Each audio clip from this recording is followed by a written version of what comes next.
IVM 26 जनवरी 2022 को देश में गणतंत्र दिवस मनाया गया और आज 27 जनवरी है। आज हम रणतंत्र दिवस की बात करेंगे क्योंकि वेस्टइंडीज के खिलाफ T20 जो सीरीज होनी है और वनडे क्रिकेट होना है, दोनों के लिए भारतीय टीम अनाउंस की गई है। अब हर किसी के जहन में बड़ा सवाल यही है कि आखिर भारतीय बल्लेबाज रणतंत्र दिवस कब मनाएंगे, यानी कि रन कब बनाएंगे। इन दिनों फॉर्मेट चाहे कोई भी हो, चर्चा एक ही होती है कि भारतीय बल्लेबाज कोई भी हो, XYZ, वो रन बनाने के लिए जूझ रहा है। ऐसे में अब रेगुलर कैप्टन टीम के साथ जुड़ चुके हैं। सिलेक्शन कमेटी ने जो भी माथापच्ची करके टीम बनाई है, वो टीम आपके सामने है। 18 सदस्यीय टीम है जिसमें कुछ नाम चौंकाने वाले हैं, कुछ नाम वापसी कर रहे हैं और कुछ नाम ऐसे हैं जिनको बिना किसी बात के टीम से बाहर भी किया गया। अब इन सभी मुद्दों पे बहुत डिटेल में बातचीत करेंगे और क्या भारतीय टीम जो चुनी गई उसमें राहुल द्रविड़ की रिपोर्ट का भी कुछ असर नजर आ रहा है, इस पर भी बातचीत करेंगे क्योंकि अंत में राहुल द्रविड़ एकमात्र ऐसी शख्सियत रहे हैं पिछले कुछ महीनों में जो फॉर्मेट कोई भी हो झेल सारी मानसिक परेशानी से लेके मैदान की परेशानी को झेलने का काम राहुल द्रविड़ कर रहे थे। ऐसे में राहुल द्रविड़ की रिपोर्ट कार्ड क्या कुछ मायने रखती है, क्या उनके रिपोर्ट कार्ड को कंसीडर किया गया इस सिलेक्शन में, इस पर भी बातचीत करेंगे। हमारे साथ दो खास मेहमान हैं। हमारे साथ राजकुमार सर हैं, विराट के कोच और दिल्ली टीम के हेड कोच। साथ ही सबा भाई है हमारे साथ, पूर्व क्रिकेटर, पूर्व सिलेक्टर और अभी के कमेंटेटर। सबा भाई, चर्चा की शुरुआत अगर आपसे करें क्योंकि आप सिलेक्टर रहे हैं, क्या कुछ सोच आप पहले देख पा रहे हैं? ये राहुल द्रविड़ की रिपोर्ट कार्ड इसमें शामिल है या रोहित शर्मा जो रेगुलर कैप्टन है व्हाइट बॉल क्रिकेट के, उनके आने से ये तमाम चीजें हो रही हैं? कैसे आप देख रहे हैं? बड़ी उथल पुथल सी मची हुई है भारतीय क्रिकेट में इन दिनों। और उथल पुथल मचना लाजमी भी है। सबसे पहले तो हैप्पी रिपब्लिक डे सभी लोगों को जो ट्यून इन करते हैं हम लोग के इस प्रोग्राम में। देखिए, सिलेक्शन कमेटी मीटिंग में रोहित शर्मा कप्तान भी शामिल थे और इससे साफ जाहिर हो रहा है कि राहुल द्रविड़ की सोच इसमें नजर आ रही है, रोहित शर्मा की सोच इसमें नजर आ रही है। सबसे बड़ी बात यह है कि ये दर्शा रहा है कि अभी भी चयनकर्ताओं को या टीम मैनेजमेंट को जो सेलेक्ट कॉम्बिनेशन मिलना चाहिए था वो अभी तक मिला नहीं है। इसी वजह से इतने सारे परिवर्तन देखने को मिल रहे हैं। इसका मतलब यही है कि सिलेक्टर्स और टीम मैनेजमेंट अभी भी नए नए खिलाड़ियों को ट्राई करना चाह रहा है, ये देखने के लिए कि आने वाले समय में वो फिट बैठेंगे कि नहीं T20 और वनडे क्रिकेट में। और इसी कारण से आप इतने ज्यादा परिवर्तन देखते हैं। तो अभी भी ये टीम जो है अनसेटल्ड टीम है। हाँ, कोशिश है राहुल द्रविड़ की और रोहित शर्मा की कि उनको इस टीम को उस तरफ ले जाया जाए जहां पर एक ऐसी पिक्चर नजर आए जो ये दर्शाए कि ये टीम वो सेटल हो गई है और इन्हीं 15-16 खिलाड़ियों के साथ हम आने वाले विश्व कप में भी उतरेंगे। कोई विजन नजर नहीं आता। राजकुमार सर, क्या रीजन आप देख रहे हैं? क्या राहुल द्रविड़ के रिपोर्ट कार्ड्स की अनदेखी की जा रही है, उनसे राय ली जा रही है? अब क्योंकि अब कोई बहाना भी नहीं है कि रेगुलर कैप्टन नहीं है। इससे पहले चलिए 4 सीरीज अलग अलग फॉर्मेट में 4 कप्तानों के साथ राहुल द्रविड़ ने काम किया, हो सकता है सेटल ना हो पा रहे हो। कितना से आप देख पा रहे हैं जो सिलेक्शन हुआ उसमें कोच और कप्तान का? 100% राजीव, मुझे लगता है कि ये टीम ऐसी है जहाँ पर राहुल द्रविड़ या रोहित शर्मा ने जो कहा होगा उन्हें दिया गया होगा और मुझे नहीं लगता कि कोई भी सेलेक्टर रजिस्ट करेगा या कभी करना भी चाहिए, क्योंकि एंड ऑफ द डे कप्तान को और कोच को ये टीम खिलानी होती है। तो मेरा मानना है कि ये टीम राहुल द्रविड़ और रोहित शर्मा का इनपुट है। इसमें जो प्लेयर्स उन्होंने मांगे हैं वो उनको दिए गए होंगे। अब देखना ये है कि किस परफॉर्मेंस पे वो लिए गए हैं, क्या वो ठीक है, वो करंट परफॉर्मेंस ठीक कर रहे थे डोमेस्टिक क्रिकेट में, या किन परफॉर्मेंसेस पे वो लिए गए, वो एक देखने की बात हो सकती है। दो इम्पोर्टेंट सवाल हैं हर्ष जैन ने सबा भाई किया है और दोनों पॉजिटिव चीजों से ही शुरू कर लेते हैं कि रवि बिश्नोई का जो एडिशन है टीम के साथ व्हाइट बॉल क्रिकेट के साथ, आपको लग रहा है कि एक अच्छा एडिशन है? और दूसरा, एक लंबे अरसे के बाद चहल और कुलदीप वापस आ रहे हैं वनडे क्रिकेट में। देखिए, फिर वही कॉम्बिनेशन हम लोग वापस लेकर आ रहे हैं जो कुछ साल पहले अश्विन और जडेजा के पहले कुलदीप यादव और चहल देखने को मिल रहे थे। ये साफ नजर आ रहा है कि राहुल द्रविड़ का ये मानना है कि उनको मिडिल ओवर्स में स्पिनर्स उनको ऐसे चाहिए जो विकेट टेकिंग स्पिनर्स हों। इसी कारण से कुलदीप यादव को लाया गया क्योंकि left arm unorthodox spin bowler हैं। उसके साथ साथ रवि बिश्नोई को लाया गया है इस टीम में ताकि ये देखने के लिए कि क्या वो मिडिल ओवर्स में जब वो गेंदबाजी करें तो आप विकेट ले सकते हैं कि नहीं, क्योंकि अगर हम वनडे क्रिकेट की बात करें तो वहां पर जो मिडिल ओवर्स होते हैं वहां पर आपके पास 4 खिलाड़ी बाहर रहते हैं, 5 खिलाड़ी अंदर रहते हैं, तो वहां पर आप डिफेंसिव बॉलिंग नहीं कर सकते हैं। इसलिए बहुत जरूरी है कि आपके पास अटैकिंग स्पिनर्स होने चाहिए, और इसी वजह से इतने सारे परिवर्तन या फिर स्पिनर्स में ये कॉम्बिनेशन देखने को मिल रहा है। राजीव, उम्मीद यही अब जैसे कि राजकुमार ने कहा कि किस प्रदर्शन पर इनको लाया गया कहना बड़ा मुश्किल है। कुलदीप यादव वो इंजर्ड थे और इंजरी के बाद वो वापस आ रहे हैं। उन्होंने कोई डोमेस्टिक मैच खेला नहीं, हालांकि यूपी रणजी ट्रॉफी टीम के कप्तान वो बनाए गए थे। जहां तक मुझे खबरें आ रही हैं कि गुड़गांव में कुछ प्रैक्टिस मैचेस थे, वहां पर उनको देखा गया है और उसके बाद उनको मौका मिल रहा है। रवि बिश्नोई, दीपक हुडा ऐसे प्लेयर्स हैं जिन्होंने अच्छा प्रदर्शन किया था T20 डोमेस्टिक टूर्नामेंट में और विजय हजारे में, इसी वजह से उनकी वापसी हो रही है। एक दो मुझे लगता है कि सरप्राइजेस हैं। अब वेंकटेश अय्यर को आपने इतने धूमधाम से उनको आप टीम में लेकर आए थे, सिर्फ 2 वनडे मैचेस खिलाए, वहां पर मौका मिला उनको, पर वो यंग खिलाड़ी है, थोड़ा और मौका उनको मिलना चाहिए था। आपने उनको बाहर कर दिया, इसका मतलब यही कि उनको आप सिर्फ एक T20 स्पेशलिस्ट के रूप में देख रहे हैं इस समय। वसंत नारायण ने बड़ा इंटरेस्टिंग पॉइंट उठाया है राजकुमार सर। उनका कहना है कि कोई भी बल्लेबाज ना मिडिल ऑर्डर में खेलने का इंटरेस्टेड नहीं है, वो टॉप में जाना चाहता है, रन बनाना चाहता है, और मिडिल ऑर्डर में इंटरेस्टेड नहीं है। क्या आपको लग रहा है ऋतुराज गायकवाड़ जैसे प्लेयर को भी मिडिल ऑर्डर में टेस्ट करना चाहिए? ऊपर तो देखिए नदी स्लॉट है ही नहीं, ऊपर की वहां पर तो टीम में जगह ही नहीं, क्योंकि रोहित शर्मा, विराट कोहली, शिखर धवन, KL राहुल, पहले ही 4 लोग 3 जगह के लिए वो फाइट कर रहे हैं। तो मुझे नहीं लगता कि एक यंगस्टर को वहां पर मौका मिलेगा। मेरा मानना है कि ऋतुराज गायकवाड़ को भी करना होगा, अनलेस एंड अनटिल इनमें से कोई प्लेयर फेल होता है तो उसकी जगह पर वो उन्हें खिलाया जाएगा। लेकिन ऐसा नहीं होना चाहिए कि एक ओपनिंग बैट्समैन को आप मिडिल ऑर्डर में खिलाएं, ब्रदर बेटर होगा। नहीं, क्यों नहीं? जब मिडिल ऑर्डर के बैट्समैन को ओपनर बना सकते हैं आप, तो फिर मिडिल ऑर्डर ओपनर बैट्समैन को मिडिल ऑर्डर में लाने क्या दिक्कत है? वैसे बिल्कुल ठीक बात है, ये प्लेयर के ऊपर भी डिपेंड करता है कि क्या वो तैयार है वहाँ पे अडेप्ट करने के लिए, या वो तैयार है वहाँ खेलने के लिए। वो याद आता है मुझे, जब विराट का डेब्यू हुआ था तो वीरेंद्र सहवाग अनफिट हुए थे और ये श्रीलंका गए थे, तो इन्हें कहा गया था कि या तो आप ओपन कीजिए या नंबर 7 पर खेलिए। तो इन्होंने कहा था कि ठीक है मैं ओपन करता हूँ, जबकि उससे पहले इन्होंने कभी देश के लिए तो क्या कभी रणजी ट्रॉफी या हमारी एकेडमी के लिए भी कभी ओपन नहीं किया था। तो ये एक प्लेयर के ऊपर भी डिपेंड करता है कि वो क्या वो चैलेंज लेने के लिए तैयार है, या वो कहता है कि नहीं भाई मैं वेट करूंगा कि जब मेरी बारी आएगी तब मैं ओपन ही करूंगा। राजकुमार की भारतीय टीम अभी भी तलाश कर रही है वो मिडिल ऑर्डर बैटर के लिए या फिर पावर हिटर के लिए, जो ऐसा प्लेयर जो उनको मैच फिनिश करके दे। इसी वजह से दीपक हुडा की वापसी हुई है। पर अच्छी बात यह भी है कि अभी भी श्रेयस अय्यर, सूर्य कुमार यादव को मौका मिल रहा है, क्योंकि ऐसा लगता है कि रोहित शर्मा और राहुल द्रविड़ अभी भी इन दोनों खिलाड़ी को ट्रस्ट करते हैं कि डिलीवर करेंगे। तो कई सारी अच्छी भी चीजें हो रही हैं। ऋतुराज गायकवाड़ को हम सरप्राइज, उनको T20 टीम में नहीं रखा गया है, उनको एक दिवसीय टीम में रखा गया है, जबकि T20 के प्रदर्शन पर ही उनको अंतर्राष्ट्रीय क्रिकेट में जगह मिली थी।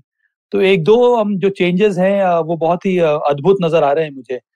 परंत में जैसे कि मैंने पहले कहा कि कोशिश यही है कि वो सेटल कॉम्बिनेशन मिल जाए भारतीय टीम को, पर उम्मीद यही है कि सेटल कॉम्बिनेशन जल्द से जल्द बन जाए राजीव, क्योंकि समय बहुत कम है भारतीय टीम के पास।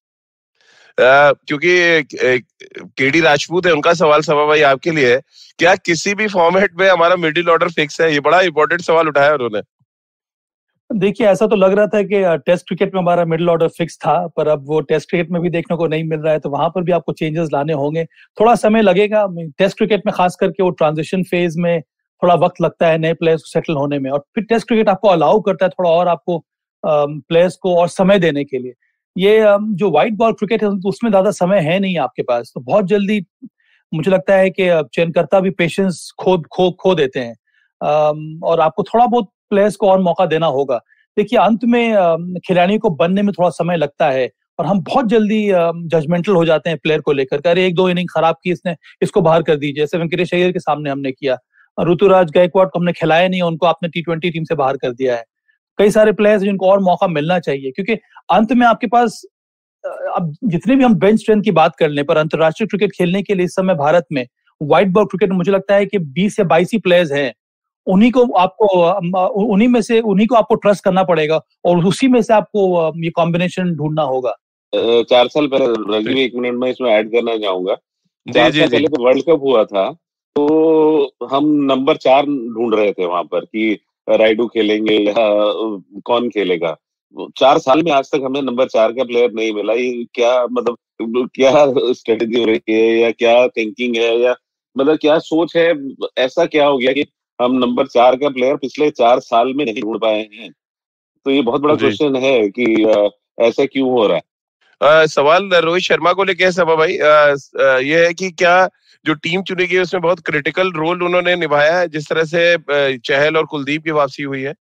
जरूर निभाया है और होना भी चाहिए, क्योंकि रोहित को ही लीड करना है आने वाले 2 विश्व कप में।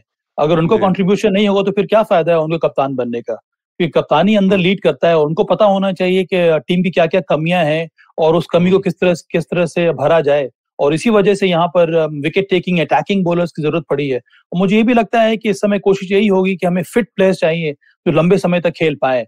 इसी वजह से कुलदीप यादव नजर आ रहे हैं, रवि बिश्नोई से काफी ज्यादा प्रभावित है, रोहित शर्मा, उनको मौका मिल रहा है। युजी चहल के साथ अभी भी परसिस्ट करना चाहते हैं क्योंकि उनको पता है कि वो एक विकेट टेकिंग ऑप्शन है। राहुल चहर पता नहीं कहाँ है इस समय, उनको विश्व कप में मौका मिला था, उसके बाद देखने को नहीं मिल रहा है। हो सकता है कि वो चोटिल हो, दक्षिण अफ्रीका गए थे इंडिया ए टीम के साथ, वहां पर भी ज्यादा उनको मौका मिला नहीं है जहां तक मुझे याद आ रहा है। तो आपके पास ऑप्शंस हैं, पर कम से कम यहाँ पर निश्चित रूप से रोहित शर्मा का कॉन्ट्रीब्यूशन रहा है और इसी वजह से सूर्य कुमार यादव और श्रेयस अय्यर को आने वाले समय के लिए भी मौका दिया जाएगा। अब राजकुमार सर, एक बड़ा सवाल और ज़हन में आता है कि आर अश्विन, जिनको वर्ल्ड कप भी खिला दिया आपने, दक्षिण अफ्रीका में वनडे में भी वापसी करा दी, और सडनली वो इतने खराब हो गए कि आपने उनको ड्रॉप कर दिया इंडिया में, जहां पे उनको खिलाया जाना चाहिए वो ड्रॉप हो गए। और वसंत नारायण ने बड़ा इंपॉर्टेंट सवाल पूछा है इसी को रिलेटेड, कि अजय जडेजा ने अब मेंशन किया अपने एक स्टेटमेंट में कि अब सिलेक्शन के ज्यादा जगह रिजेक्शंस हो रहे हैं इंडियन क्रिकेट में, और ये बहुत अच्छी बात नहीं है। खासतौर से अगर हम व्हाइट बॉल क्रिकेट में देखें, जो टेम्पलेट सेट करना चाहिए वो टेम्पलेट उल्टा हो रहा है इंडियन क्रिकेट में। मैं बिल्कुल एग्री करूंगा कि अगर आरएचएल फिट हैं तो अगर आप उनको इंडिया में नहीं खिलाएंगे जहां उनका रिकॉर्ड बहुत ही शानदार है, इतना एक्सपीरियंस है उनके पास कि यहाँ पर वो किसी भी फॉर्मेट में वॉक कर सकते हैं, T20 में भी इवन। लेकिन अगर आप इंडिया में भी उनको नहीं खिलाएंगे तो ये अनफॉर्चुनेट है, बशर्ते कि वो फिट हों। तो राजीव, ये देखना जरूरी होगा कि क्या वो फिट थे या आगे की स्कीम ऑफ थिंग्स में है सेलेक्टर्स या नहीं।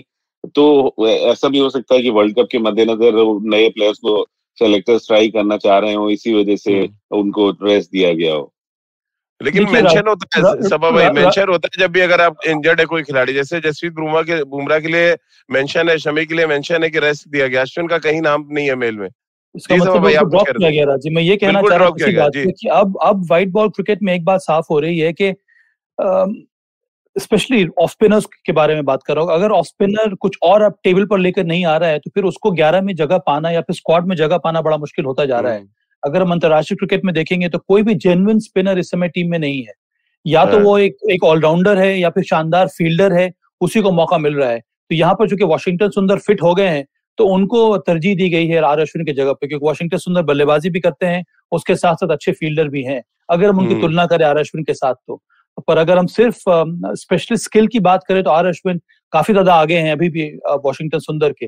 पर चूंकि वॉशी बहुत कुछ ज्यादा एक्स्ट्रा लेकर आते हैं टेबल पर, इसी वजह से उनको मौका मिल रहा है। जैसे ही वॉशिंगटन सुंदर फिट हुए उन्होंने रिप्लेस किया यहाँ पर आर अश्विन को। बिल्कुल। और राजकुमार सर, अगर मैं टीम पे नजर डालूं, जो मीडियम पेस डिपार्टमेंट है, दीपक चहर, शार्दुल ठाकुर, मोहम्मद सिराज, प्रसिद्ध कृष्णा, आवेश खान, ये ओडीआई का स्क्वाड है, और जहां से भुवनेश्वर कुमार ड्रॉप है। और T20 का अगर हम मीडियम पेसर्स का स्क्वाड पे नजर डालें तो वहां पर भी लगभग सेम बॉलिंग अटैक है, लेकिन वहां भुवनेश्वर कुमार इंक्लूडेड है। अब ये कैसे आप देख रहे हैं? देखिए, मुझे लगता है कि एक लाइफलाइन दी गई है भुवनेश्वर कुमार को। प्रदर्शन उनका बहुत अच्छा नहीं रहा है लिटली, और काफी ऑफ कलर देखे हैं, लेकिन उनका जो कंट्रीब्यूशन रहा है पिछले काफी समय भारतीय क्रिकेट के लिए, और एक सीनियर प्लेयर हैं वो, तो मुझे लगता है कि उनको एक और मौका दिया गया है T20 में अपने आप को प्रूव करने का। क्योंकि T20 के स्पेशलिस्ट की तरह अब उनको प्रोजेक्ट किया जा रहा था लेटली कि वो वनडे और T20 के स्पेशलिस्ट हो गए हैं, टेस्ट क्रिकेट में उनकी जगह नहीं बनती थी, तो इस तरफ देखा जा रहा था। तो इससे पहले कि अगर उनको ड्रॉप करें सेलेक्टर्स ने, मुझे लगता है कि एक मौका और उन्हें देखना चाहा, क्योंकि वर्ल्ड कप है और वहां पर शायद एक्सपीरियंस गेंदबाजों की लुकआउट रहेगी। क्योंकि अगर बुमराह और शमी में से कोई अनफिट हो जाता है तो उनका बैकअप के लिए भारत के पास बहुत ज्यादा ऑप्शंस नहीं होंगे एक प्रसिद्ध कृष्णा को छोड़कर या सिराज को छोड़कर। जिस तरह से आवेश खान ने गेंदबाजी की है, मेरे लिए बहुत अच्छे गेंदबाज के तौर पे मैं उनको देखता हूँ, खासतौर से T20 और ओडीआई क्रिकेट में। लेकिन सबा भाई, टू बी वेरी ऑनेस्ट, पिछले 2 साल में अगर हम एनालिसिस करें और ऑनेस्ट एनालिसिस करें तो भुवनेश्वर कुमार के हाथ से स्विंग गायब है। उसी पिच पे, उसी विकेट पे हमने दीपक चहर को गेंद को मूव कराते देखा, भुवनेश्वर कुमार का बॉल एक भी बॉल मूव नहीं हुआ। ये दिखाता है कि डेक्लाइन उनके फॉर्म में आ गया। कितनी भी लाइफलाइन देते वो हाथ में वो चीज वापस नहीं आने वाली जो थी उनके पास। स्पीड भी खत्म हो रही है और स्विंग खत्म है, फिर तो आप जबरदस्ती खिलाने की कोशिश की जा रही है। हाँ, ये काफी ज्यादा अनफॉर्चुनेट है बिकॉज भुवनेश्वर कुमार के पास इतना ज्यादा अनुभव है और एक जमाने में प्रीमियर बॉलर थे वो भारतीय टीम के। इस समय वो मुझे लगता है कि फॉर्म के साथ जूझ रहे हैं। जैसा कि राजकुमार ने कहा, मुझे लगता है कि चूंकि इस टीम में जसप्रीत बुमराह नहीं है, इसी वजह से उनको रखा गया है। पर अंत में आपको सोचना होगा कि आने वाले समय में विश्व कप T20 में कौन ऐसा बॉलर है जो आपको विकेट लेकर देगा, कौन ऐसा बॉलर है जो डेथ ओवर में अच्छी बॉलिंग करेगा, कौन ऐसा बॉलर है जो नई बॉल के साथ आपको विकेट लाके देगा। और अगर आपके पास ऑप्शंस हैं अवेलेबल, जैसे दीपक चहर है, जसप्रीत बुमराह है, मोहम्मद शमी है, तो फिर वहां पर भुवनेश्वर कुमार की जगह बनती नहीं है। मैं तो ये भी सोच रहा हूँ कि वो हर्षल पटेल टीम में शामिल है, चेतन सकारिया का नाम मैं नहीं देख रहा हूँ। तो ऐसे प्लेयर्स जिन्होंने जो पिछली श्रृंखला हुई थी भारत में T20 की न्यूजीलैंड के विरुद्ध, जहां तक मुझे याद आ रहा है, वहां पर जिन खिलाड़ियों ने अच्छा प्रदर्शन किया था वो खिलाड़ी इस टीम में 1-2 प्लेयर्स मिसिंग है। तो कई बार ये भी गलती कर बैठते हैं चयनकर्ता कि जो पिछले सीरीज में जिसने T20 में एक स्पेशलिस्ट फॉर्मेट में जिसने अच्छा प्रदर्शन दिया है वो खिलाड़ी मिसिंग हो जाता है, क्योंकि उसके बाद जो वनडे क्रिकेट हुआ है वहां पर किसी खिलाड़ी ने अच्छा परफॉर्म कर दिया है। तो ऐसा होना नहीं चाहिए। मुझे लगता है वो कंटिन्यूटी बहुत जरूरी है, तभी खिलाड़ियों को भी लगने लगता है कि हाँ वो सिक्योरिटी आ रही है उनको अंदर। अगर नहीं तो उनको लगेगा कि भाई मैंने गलती क्या की है, पिछला मैच जो मैंने खेला था T20 वहां पर मैंने अच्छा परफॉर्म किया है, उसके बाद मुझे मौका मिला नहीं, आपने मुझे फिर से बाहर कर दिया। तो ये बहुत ही अटपटा सा संदेश जाता है प्लेयर्स को। तो चलिए इसी नोट पर एक ब्रेक ले लेते हैं। ब्रेक के बाद वापस आएंगे तो बात ओडीआई और T20 स्क्वाड में सिमिलैरिटीज की करेंगे। अलग अलग फॉर्मेट है, अलग अलग खिलाड़ी क्यों नहीं चुने जाते। लगभग आप 18 खिलाड़ी देखेंगे, 18 में से 13, 14 या 15 खिलाड़ी एक ही आपको दिखाएंगे चेहरे। क्या हमारे पास खिलाड़ियों की कमी हो गई? इस पर आगे बातचीत करेंगे। एक छोटा सा ब्रेक ले रहे हैं। If you love cricket, listen up.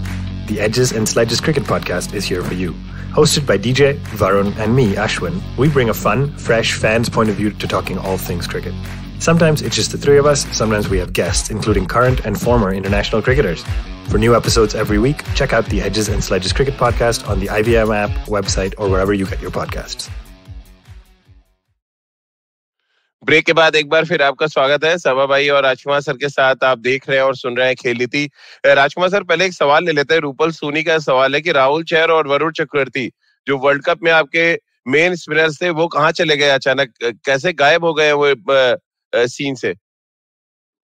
ये अनफॉर्चुनेट है और यही बात हम कर रहे हैं। सब अभी यही कह रहे हैं कि एक कंसिस्टेंसी होनी चाहिए। वरुण चक्रवर्ती आप उसको वर्ल्ड कप खिलाते हैं ये सोच के कि एक मिस्ट्री गेंदबाज है वो, और एकदम से वो गायब हो जाते हैं। और मतलब इतना खराब भी उन्होंने नहीं किया। आप इतना उन पे पहले तो ट्रस्ट किया कि आप सीधे उनको वर्ल्ड कप खिला रहे हैं, और अब वो डोमेस्टिक बायलैटरल सीरीज के लिए भी टीम में नहीं है। तो बड़ा अनफॉर्चुनेट है। यहाँ पर थोड़ी कंसिस्टेंसी की जरूरत है। ऐसे प्लेयर्स को अगर आपको ग्रूम करना है या लंबा खिलाना है तो आपको देखना होगा। लेकिन अक्सर ऐसा होता है राजीव, जब चेंज होती है मैनेजमेंट, जब कप्तान कोच चेंज होते हैं तो नई सोच के साथ वो आते हैं। लेकिन हाँ, सेलेक्टर्स तो वही पुराने हैं, तो कहीं नहीं थोड़ी कंसिस्टेंसी और बेहतर हो सकती थी।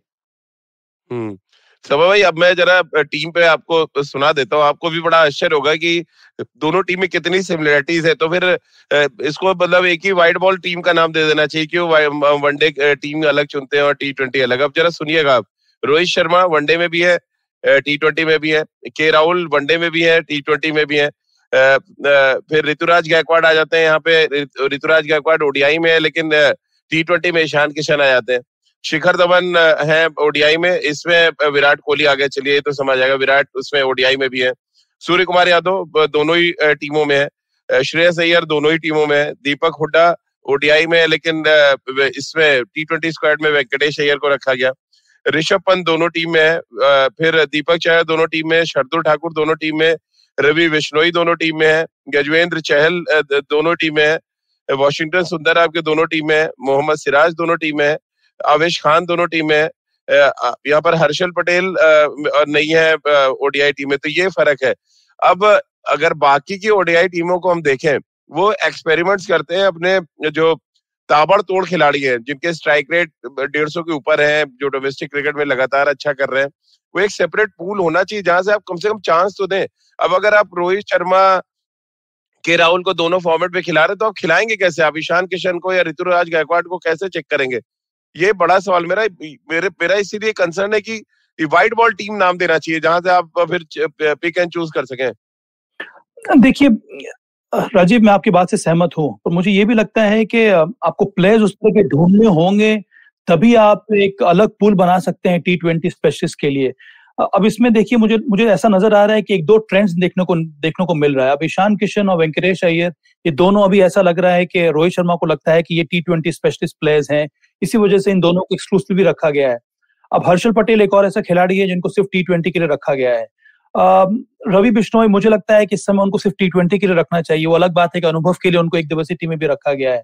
तो और भी आपको प्लेयर्स ढूंढने होंगे। मेरे हिसाब से शाहरुख खान जैसे प्लेयर हैं जिन्होंने शानदार प्रदर्शन किया था यहाँ पर T20 मुकाबले में, ये मुश्ताक अली में, उनको मौका मिलना चाहिए था T20 के लिए। तो इस तरह के प्लेयर्स को आपको ग्रूम करना होगा, तभी आप पूल बना सकते हैं T20 का। पर ये सभी खिलाड़ी जो इस समय चुने गए हैं वो सब के सब T20 स्पेशलिस्ट भी हैं। वो अपने अपने आईपीएल टीम के लिए भी T20 में खेलते हैं, उनका भी वैल्यू है। मुझे लगता है कि पूल हमारा अभी भी सिर्फ T20 स्पेशलिस्ट प्लेयर के रूप में ज्यादा बड़ा नहीं है, क्योंकि मैंने इस साल पूरी की पूरी डोमेस्टिक क्रिकेट देखा है T20 का। राजकुमार भी दिल्ली टीम के साथ शामिल थे। वहां पर भी जो पावर हिटर की हम लोग तलाश कर रहे हैं वो अभी भी उतने ज्यादा प्लेयर्स हमारे पास है नहीं। मिडिल ऑर्डर में अगर हम देखें तब भी T20 स्पेशलिस्ट की अगर हम बात करें, वहां पर कोई ऐसा अद्भुत खिलाड़ी नजर नहीं आ रहा है। हाँ, ओपनिंग स्लॉट में कई सारे यंग प्लेयर्स जिन्होंने प्रभावित किया है, पर अगर आप यहाँ देखें तो रोहित शर्मा, केएल राहुल भी हैं, ईशान किशन भी हैं। तो इनसे कोई और एक्सेप्शनल T20 प्लेयर अभी भारतीय डोमेस्टिक क्रिकेट में कोई नहीं है। नहीं, लेकिन सब आपने ठीक नाम लिया। शाहरुख खान एक ऐसे प्लेयर मुझे भी मुश्ताक अली में दिखे जो कि एक मैच विनर है, और उन्होंने प्रूवन मैच विनर है वो, तो उनको मुझे लगता है कि जरूर मौका दिया जाना चाहिए था, क्योंकि भारत एक उस नंबर 6-7 एक ऐसा प्लेयर ढूंढ रहा है जो मैच फिनिश करे, और उनमें कैपेबिलिटी है। उन्होंने करके दिखाया कि वो फास्ट बॉलर को भी उतने अच्छे छक्के मारते हैं जितने स्पिनर्स को मारते हैं। तो वही नंबर 6 की तलाश अभी भी जारी है यहाँ पर। नंबर 6 के लिए मेरे विचार से आइडियल या तो फिर आप वेंकटेश अय्यर को ट्राई कीजिए या फिर आप शाहरुख खान को ट्राई कीजिए। लेकिन छक्का विराट को लेकर हरजैन ने मारा। राजकुमार सर उनका पूछ रहा है कि विराट को क्यों नहीं रेस्ट दिया गया किसी भी फॉर्मेट से? क्या खराब फॉर्म या लैक ऑफ रन एक बड़ी वजह है? हाँ, देखिए, विराट रेस्ट बहुत ज्यादा चाहते नहीं है, और अब उनका मन है खेलने का तो उन्हें खेलने दीजिए। अगर वो नहीं खेलते तो परेशानी होती है।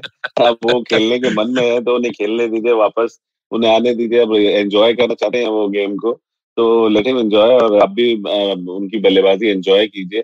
अब कप्तानी तो नहीं आप उनके कर पाएंगे, लेकिन हाँ, बल्लेबाजी तो उनकी एंजॉय कर सकते हैं, जो कि मुझे लगता है बेटर चीज है उनकी आउट ऑफ द टू। एक नाम जिसमें मुझे सभा भाई आपसे रिएक्शन चाहिए था। अक्षर पटेल को आपने T20 स्क्वाड में रख दिया। ओडीआई में क्या लेफ्ट आर्म स्पिनर की जरूरत नहीं होती किसी भी कप्तान को, और मुझे बड़ा बुरा लगता है। अब अक्षर पटेल तो मुझे लगता है कि रेगुलरली वो टीम में थे। अब जडेजा नहीं है तो मुझे लग रहा था कि एक लेफ्ट आर्म स्पिनर को होना चाहिए था इस टीम में। ओडीआई में नहीं रखा गया है। शानदार ओडीआई में नहीं रखा गया है। नहीं, उनके लिए बोला गया है कि वो फिट नहीं है अभी, इसी वजह से T20 तक आने तक वो फिट हो जाएंगे, ऐसा बोला। अच्छा, इसे ऐसा कहा गया। चलिए ठीक है।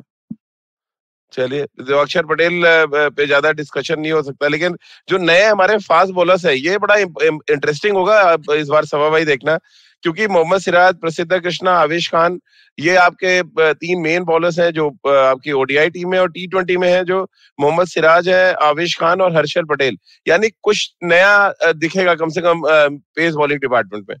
हाँ, T20 में आपको ऐसे बॉलर्स चाहिए जो नई बॉल से बॉलिंग करें, जो मिडिल ओवर्स में कर पाए। हर्षल पटेल एक अच्छे स्ट्राइक फोर्स के रूप में उभर रहे हैं। पिछली जो श्रृंखला हुई थी न्यूजीलैंड के विरुद्ध, वहां पर अच्छी गेंदबाजी हुई थी। आपको याद होगा वहां पर आकर उन्होंने रस भी बनाए थे। दीपक चहर एक बहुत ही वायबल ऑप्शन है। आवेश खान बहुत अच्छा लगा कि उनको मौका मिल रहा है, क्योंकि उन्होंने शानदार प्रदर्शन किया है आईपीएल टीम के लिए भी और मध्य प्रदेश के लिए भी।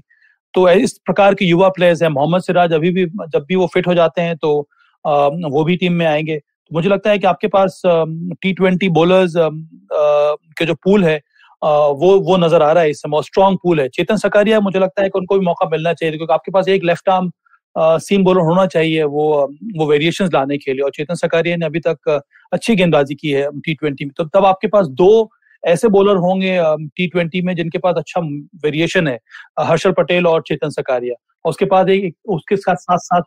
उसके साथ साथ आपके पास एक स्विंग बॉलर है दीपक चाहर। जी राजकुमार सर कुछ कह रहे थे। मुश्ताक अली में इस बार मुनाफिक का परफॉर्मेंस भी बहुत शानदार रहा है। उन्होंने कप्तानी भी की है और अच्छी गेंदबाजी की है। मतलब वो मुझे लगता है कि बेस्ट परफॉर्मेंस है शायद उनका इस बार मुश्ताक अली में, तो शायद उनको भी कंसीडर किया जा सकता था T20 क्रिकेट के लिए। राजकुमार सर एक सवाल और आपके लिए आया है, KD राजपूत है, इनका सवाल है कि बेंगलोर की तरफ से विराट को कप्तानी का फिर ऑफर दिया गया है, क्या RCB की दोबारा कप्तानी करेंगे विराट? देखिए, जब उन्होंने उनसे टेस्ट मैच के एक और कप्तानी के लिए कहा गया कि एक मैच आप ले लीजिए, कप्तानी कर लीजिए, जब वहां उन्होंने मना किया तो मुझे नहीं लगता कि वो कप्तानी के मूड में है। और फिर भी अगर फ्रेंचाइजी कहेंगे या उन्हें लगेगा कि यहाँ पे इजी है, कोई प्रेशर नहीं है, तो वो डिसीजन ले सकते हैं। चलिए, तो क्या ये संकेत माना जाए राजकुमार सर की कप्तानी दोबारा कर सकते हैं RCB की? मुझे मुश्किल लग रहा है वैसे। मेरी बात भी नहीं हुई है टू बी ऑनेस्ट। वो ये मेरे लिए एक न्यूज है जो आपने दी है, तो अभी तक मेरी इस टॉपिक पे बात नहीं है टू बी ऑनेस्ट। चलिए, तो क्योंकि सभा भाई हमेशा टीम जो सिलेक्शन है वो इसलिए बहुत ज्यादा चर्चा में होता है, हम सब आप चर्चा करते हैं क्योंकि क्लैरिफिकेशन कोई आता नहीं। आखिरी प्रेस कॉन्फ्रेंस जो हुई थी वो दक्षिण अफ्रीका के टीम के लिए हुई थी, और वो इसलिए हुई थी, दरअसल टीम के लिए नहीं हुई थी, वो विराट के बारे में बात करने के लिए हुई थी। तो क्या अब विराट क्योंकि चर्चा में नहीं है तो फिर सिलेक्शन बंद हो जाए, सिलेक्शन पे प्रेस कॉन्फ्रेंस बंद हो जाएंगी? देखिए, जब तक विराट कोहली कप्तान है तो हमें कोई परेशानी थी नहीं, क्योंकि हम लोगों को सारी खबर राजीव कुमार जी से मिल जाती थी, हमारे लिए एक प्रकार का प्रेस कॉन्फ्रेंस होता था। और अब जब रोहित शर्मा अब जब कप्तान बने तब मुझे लगता है कि चयनकर्ताओं के साथ प्रेस कॉन्फ्रेंस होनी चाहिए। पिछली बार तो हुई थी, चेतेश्वर शर्मा ने आके एड्रेस किया था, अब इस बार पता नहीं क्यों नहीं हुई है। मुझे लगता है वो एक रेगुलर फीचर होना चाहिए, क्योंकि भाई अंत में प्लेयर्स भी चाहते हैं कि जो चेयरपर्सन है वो आके तो बताए कि आपको टीम में क्यों नहीं लिया गया है, और टीम में लेने के लिए आप उस खिलाड़ी को और क्या क्या करना होगा। फैंस के पास कई सारे सवाल होते हैं, जर्नलिस्ट के पास सवाल होते हैं, और इन सभी सवालों का जवाब देना बहुत जरूरी है। और पता नहीं क्यों ये जो सिलसिला है, ये जो फीचर था वो उसको बंद कर दिया गया है। एक ही वो प्रेस कॉन्फ्रेंस हुई है, उससे इतना हंगामा हो गया, तो इसीलिए शायद बंद किया गया होगा। राजकुमार सर, ये एक सवाल बड़ा इंटरेस्टिंग आया है। वो ये सवाल है कि हमने क्योंकि 2 रेस्ट स्पिनर रखे हैं दोनों फॉर्मेट में, अब 2023 जो 22 का वर्ल्ड कप है हमें खेलना है ऑस्ट्रेलिया में, तो ऑस्ट्रेलिया की पिचेस को ध्यान में रखते हुए कौन ज्यादा इफेक्टिव होगा, चहल या बिश्नोई? मेरा मानना है कि चहल ज्यादा वो इम्प्रेसिव होंगे वहां पर, क्योंकि उन्हें उछाल मिलेगा, बड़े ग्राउंड है वहां पर, वो फ्लाइट कर सकते हैं, और जितना एक्सपीरियंस है चहल को, तो मैं तो अगर मुझे गिवन है चॉइस तो मैं चहल के साथ जाना चाहूंगा। Looking at the present form उनकी, वहां पर ये भी इंपॉर्टेंट होता है राजीव की उस टाइम पे किसका बॉल अच्छा गिर रहा है, किसका बॉल अच्छा हाथ से निकल रहा है, ये कौन कितना कॉन्फिडेंट है। बॉलर बहुत कॉन्फिडेंट होता है जब उसके हाथ से बॉल अच्छा गिर रहा होता है, तो उसको पता होता है कि मैं कहाँ वो डाल रहा हूँ या मैं जो एक्सपेरिमेंट करना चाह रहा हूँ। अगर वो कॉन्फिडेंट होता है उस टाइम तो ये पता लग जाता है आपको नेक्स्ट में, तो काफी कुछ उस पर डिपेंड करेगा। लेकिन लुकिंग एट प्रेजेंट सिचुएशन मैं चहल के साथ जाना चाहूंगा।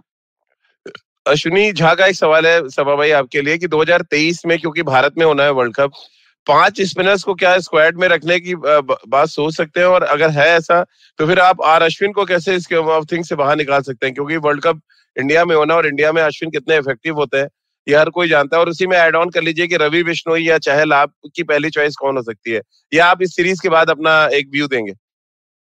देखिए, 2023 के लिए तो काफी समय है, पर उसके साथ साथ मुझे लगता नहीं कि 5 स्पिनर्स की जरूरत होती है स्क्वाड में, क्योंकि आप आईसीसी इवेंट में सिर्फ 15 को ही चुन सकते हैं, और 15 में आप 5 स्पिनर्स लाने की आवश्यकता है नहीं। अंत में अगर जितना भी विकेट टर्निंग हो जाए, आप 3 स्पिनर्स के ज्यादा आप खिला सकते नहीं है, और आईसीसी इवेंट में आप उस प्रकार के टर्नर्स प्रोवाइड करते नहीं है। आपको ऐसे विकेट्स चाहिए जो कि स्पोर्टिंग विकेट्स हों, और जनरली मुझे लगता है कि वो डे नाइट इनकाउंटर्स होंगे।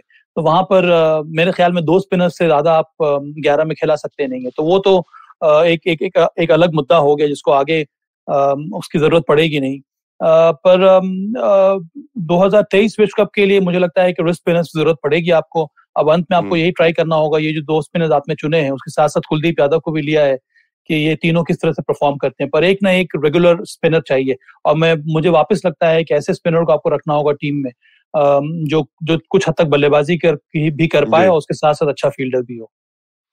चलिए, बहुत बहुत शुक्रिया सभा भाई और राजकुमार सर आपका हमारे साथ जुड़ने के लिए। तो पूरा एनालिसिस आपने सुना, सिलेक्शन प्रोसेस क्या होता है, कैसे टीम में खिलाड़ी अंदर आए और क्या ये सिलेक्शन था या रिजेक्शन था, इसमें भी हमने पूरी बातचीत की। और क्रिकेट के मैदान से जुड़ी लगातार अपडेट्स हम आपको देते रहेंगे। अगले वीक हम कोशिश करेंगे आईपीएल की कुछ बड़ी इंपॉर्टेंट खबरें लेके आए आपके साथ। तो जुड़िए खेल नीति के साथ हर सुबह 9:30 पर खेल नीति के यूट्यूब चैनल और आईवीएम के फेसबुक पेज पर। इसके अलावा मुझसे जुड़ सकते हैं, अपने सवाल भेज सकते हैं @राजीव मिश्र मेरा ट्विटर हैंडल है।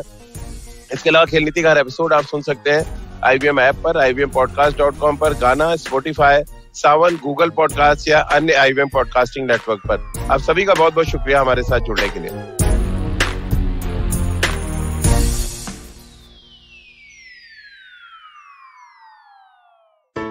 Hey, it's been another great week on the IVM Podcast Network. On Cyrus Says, Mudit Dandwate, CEO and co-founder of Dozy, tells Cyrus how he built his health tech company and survived a crocodile attack. On The Longest Constitution, Priya tells us about the history of the rights of the disabled. This started in the 1970s with the Organization of the Blind. On a show about crypto, Rohan is joined by Kash Danda, who's a founding member at Superteam DAO. They discuss whether Solana is an Ethereum killer as is commonly believed in this space. On Press Decode, Sarah and Vagda discuss the acquittal of Bishop Franco Mulakkal and whether the beautification of Purani Delhi strips it of its charm. On Postcards from Nowhere, Utsav tells us the surprising story of how money orders, Dehradun and the transatlantic slave trade are all connected. Do follow us on social media. We're IVM Podcast on Twitter, Facebook, Instagram, and LinkedIn. And remember, if you're enjoying this show or any of our other shows for that matter, please do tell a friend. Don't forget to rate us on any of the platforms you're listening to us on. And also remember, you can check out a lot of our stuff on YouTube. Go to ivmpodcast.com/YouTube and you'll get a list of all the various channels that we do have. And finally, we'd like to thank our sponsors this week, Bank of Baroda and CoinSwitch Kuber. Thank you so much for making this possible. सफर, रास्ते, मंजिल और मुकाम अक्सर ये हमसे कुछ कहना चाहते हैं, पर हम हैं कि अपनी रोजमर्रा की जिंदगी में इन्हें सुनने से कतराते हैं। नमस्ते दोस्तों, मेरा नाम है केशव चतुर्वेदी और मैं आपको ले चलूंगा कुछ ऐसे सफर पर जहां आपको एक नया नजरिया मिलेगा सफर और मंजिलों को देखने का। आइए इन किस्से कहानियों में डूब जाएं। हर मंगलवार और शुक्रवार